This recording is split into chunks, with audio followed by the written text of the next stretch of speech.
Hello and welcome back to Simply Biology. In today's video we're going to be looking at the preparation of a blood smear. Now it's important that the blood smear is prepared accurately for the trained pathologist to analyse it. So in today's video we're going to be looking at why the blood film should not be too thin and too thick. We're going to be looking at the process at which is important to follow in order to prepare an accurate and reliable blood smear. So without further ado, let's get started.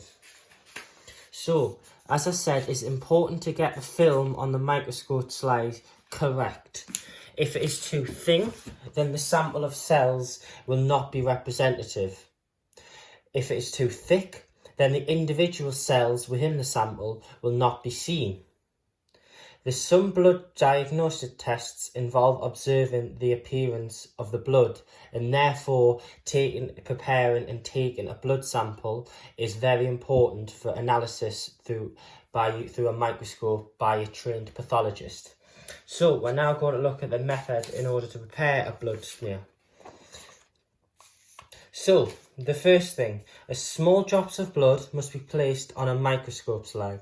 The microscope slide must be clean and sterilised. It's also important that the individual is to wear gloves because this provides a physical barrier between the blood and the skin, and therefore in case the blood is infected with any pathogens such as HIV or sepsis or any harmful pathogens that may be able to enter the body through breaks in the skin. So wearing gloves and perhaps goggles to protect the eyes and to provide a protective barrier can be very beneficial and can prevent the transmission of infection.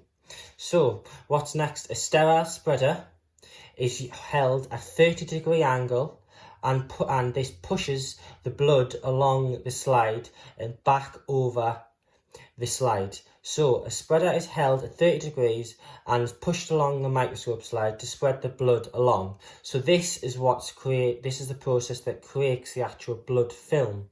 So the blood film is just a thin layer of blood that's spread over a microscope slide. So what's next is you have to immediately label with the patient's details. So this could be their age, their name, their gender, their nationality, or any other medical conditions they may have. So this means that the blood sample will be able to be identified quickly and easily when it comes to analysis in case anything major is detected, and it has to be alerted immediately to the patient. So the slide is then allowed to dry. This allows the cells to stick to the slide. It's important because if this stage does not occur, the cells will easily fall off and easily be washed off the microscope slide. So it's important to allow the slide to dry, or the air dry, which means just to dry in the air. What happens then is a fixative is used to keep the cells on the slide.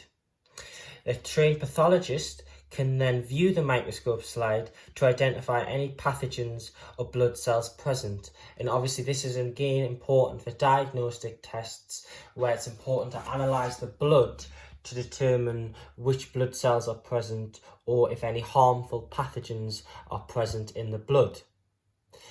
Thank you for watching this video, and I hope it's been a quick, short, informative video on how to prepare a microscope slide for examination by a trained pathologist, and the consequences and why it's important to prepare it accurately and effectively. Thank you and goodbye.